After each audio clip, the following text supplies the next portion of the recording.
Going to London, well, I talked to the front office. Sadly, I'm not going because of that freaking lunatic, the Turkish president. They got a lot of spies there. I can get killed there easy. We are in Romania, and they said they canceled my passport by Turkish embassy. Turkish government is very famous for hunting down people who talks about the government and Erdogan. That's why I was scared of his long arms, that, you know, just my life will be in danger.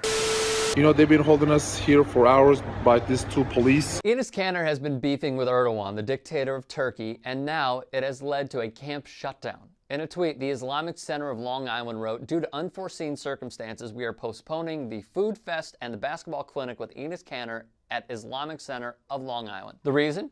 Kanter said the consulate sent goons and thugs to the center to halt the clinic in retaliation of his clashes with Turkish President Erdogan via Twitter. The Turkish government strongly denounced Kanter, calling the Celtic Center a liar and a member of a cult. Now, who does that sound like? You are fake news. Bigly. Kanter went on, "I do these camps as part of charity and giving back to all communities, whether they are Jewish, Muslim, Christian, or have no faith at all." He said he has offered 33 free camps in over 25 states this summer, and over 300 children were planning to attend the camp in Long Island. Alper Aktas, the Turkish consul general in New York, aside from labeling Kanter a liar, which is par for the course for anyone who aligns with Erdogan, there was no threat and no intimidation, he told CNN. No threats would be inconsistent with the Erdogan regime and Enes Kanter. Just wanted to say we are in Romania, and they said they canceled my passport by Turkish embassy. You know, they've been holding us here for hours by these two police.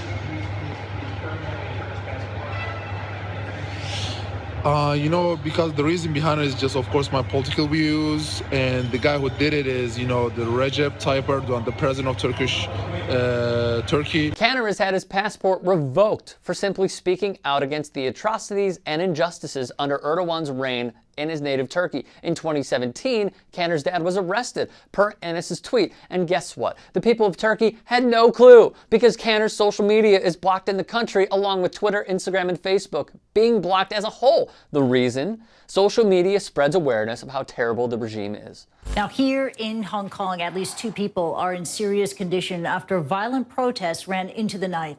Police say 11 people were arrested during Wednesday's demonstrations, and there remains a heavy police presence around central Hong Kong. All of the pomp and circumstance on the left side in Beijing, the protests and clashes there on the right in Hong Kong. And these are completely different ideologies. On the left, celebrating one-party rule, celebrating how far China has come. Terrifying new scenes of violence after 7 long weeks of tense protests in Hong Kong.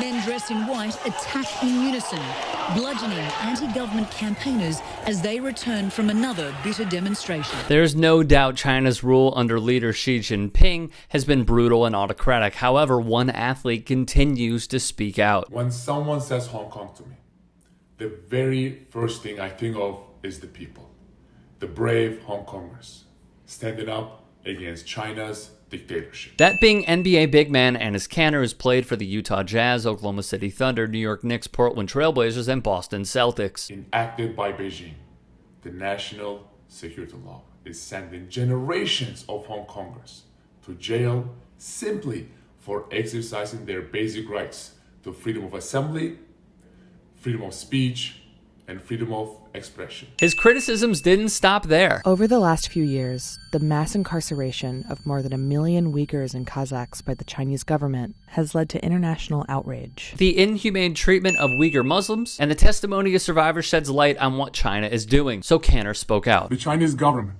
has sent Uyghurs, along with Kazakhs, Tajiks, and other Muslim groups, to concentration camps. All of us must spread the word and call on the Chinese government for free the Uyghur people. You may be asking, why is Xinjiang so vital for China to take over? Today, Xinjiang accounts for nearly 40% of China's coal reserves and over 20% of the country's oil and gas. It also accounts for 20% of China's potential for wind energy. A part of China's Belt and Road Initiative is being built through it.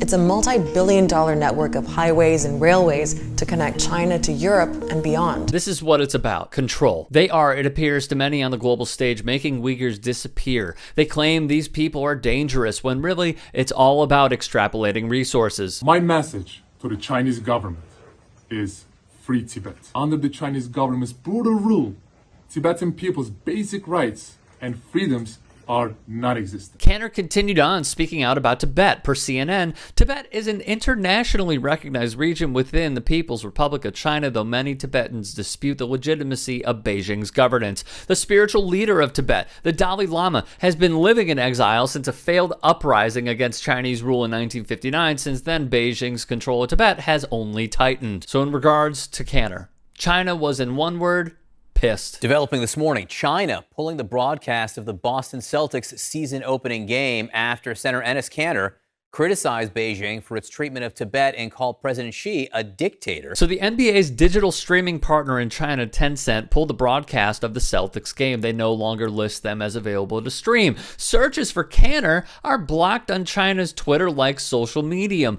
One Celtics fan account with 600,000 followers said it would no longer be posting about the team. This tactic is reminiscent of when Mesut Ozil played for Arsenal and spoke out against the treatment of Uyghurs. China removed Arsenal from state broadcaster CCTV. Lastly, Kanter expressed his outrage at one particular company. Nike remains vocal about injustice here in America, but when it comes to China, Nike remains silent. Mostly true. Nike did put out a statement saying they're committed to ethical and responsible manufacturing, while adding they didn't find evidence of employment of Uyghurs or other ethnic minorities elsewhere in their supply chain. The Washington Post refuted this. They reported workers in standard issue blue jackets stitch and glue and press together about 8 million pairs of Nikes each year at Qingdao Taekwang Shoes Company, a Nike supplier for more than 30 years. The Post identified them as Uyghurs who did not choose to be there. Nike's statement claims Taekwang sent workers from the region home in the second quarter of last year. The shoe company has not weighed in on Kanter's latest comments, but said in a statement earlier this year that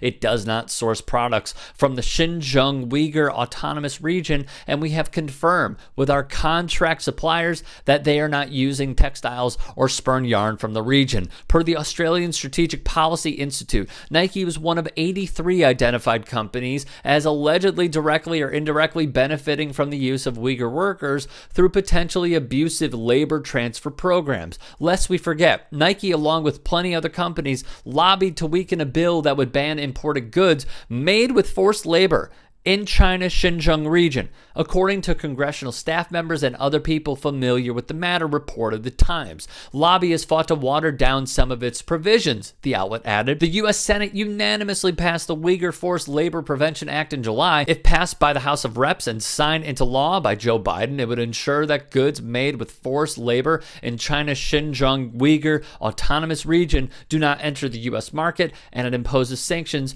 related to such forced labor.